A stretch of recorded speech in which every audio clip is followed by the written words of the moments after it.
Well, Governor Jeff Landry is asking the U.S. Department of Agriculture for federal assistance for Louisiana's crawfish industry.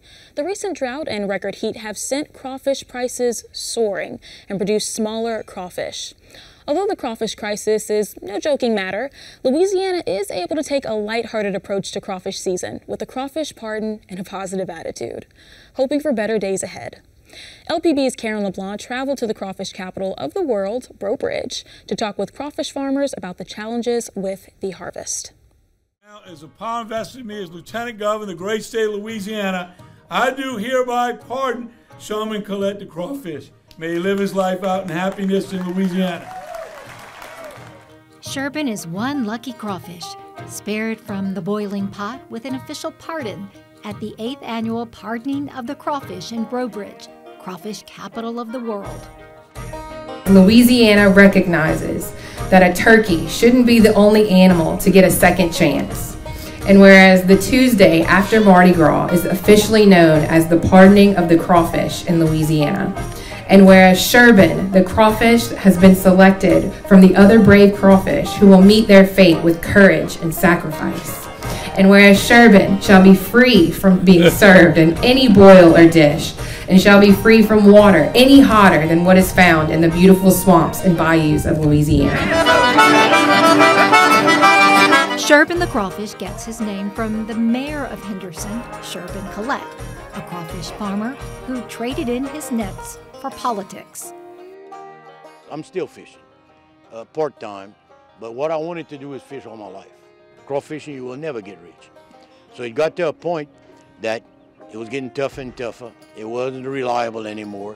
When the imports came in, that pretty much, I talked to my wife and said, we can't make a living just fishing anymore. So that's when they asked me to get into politics. I didn't join. Crawfish season is off to a late start, delayed by drought, extreme heat, and then a freeze. Barry, as the official person to pardon the crawfish the last 7 years, this year, can we afford to pardon a crawfish given the way the crawfish season is shaping up? It's getting better. It really is getting better. Barry Toops is the owner of Crawfish Haven and Mrs. Rose's Bed and Breakfast in Kaplan. He found Sherbin looking for the largest crawfish he could find, which is not an easy task with his nets pulling in smaller and fewer mud bugs. Is this one of the most challenging crawfish seasons you've seen since you've been in business? By far the most challenging. We've had some droughts in the early 80s that kind of set us back a little bit, but right now, way bad. This is the worst.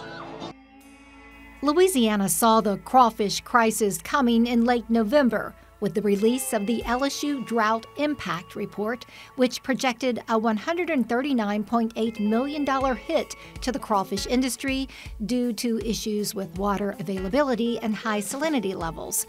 Governor Jeff Landry, in a letter to the U.S. Department of Agriculture, underscores that Louisiana leads the nation in crawfish production, supplying 100 million to 120 million pounds a year and contributing more than 425 million to the state economy. He's asking the federal government to expand the Emergency Livestock Assistance Program to include drought as a cause of loss for crawfish. All those fishermen have been spending a lot of money, not making a nickel. They're not coming out ahead, and they're getting in debt. So I'm hoping it starts pretty soon, that they can pay all their expenses and actually come out with a little bit of profit. That's still yet to be seen. Typically, crawfish harvest starts as early as December and is in full swing by February. Add to the delayed start and short supplies, crawfish farmers are battling foreign imports impersonating Louisiana crawdads. How big of a threat are these imports to the crawfish industry? It's huge. We need to have a first, second, third offense for mislabeling, because they'll take imports and put it in a package and call it Boudreaux's crawfish, and you don't know that it's imported. We need to fine them. We need to inspect it for bacteria, and I want to explore whether legally we can put a fee on there for inspecting all the imported seafood that comes into the state. I think if we make it a safety issue, we can legally add that fee and inspect all the seafood. And they'll get tired of getting it rejected and go take that junk elsewhere. And more challenges await crawfish farmers as they stock their fields in May and June to prepare for 2025. Limited supplies of broodstocks and higher prices could produce less harvestable acres next season. You could still dine out to go, but now it's just the supply's not there. It is coming in more and more each day. We're seeing that by prices dropping, and the market price is dropping a little bit more every week.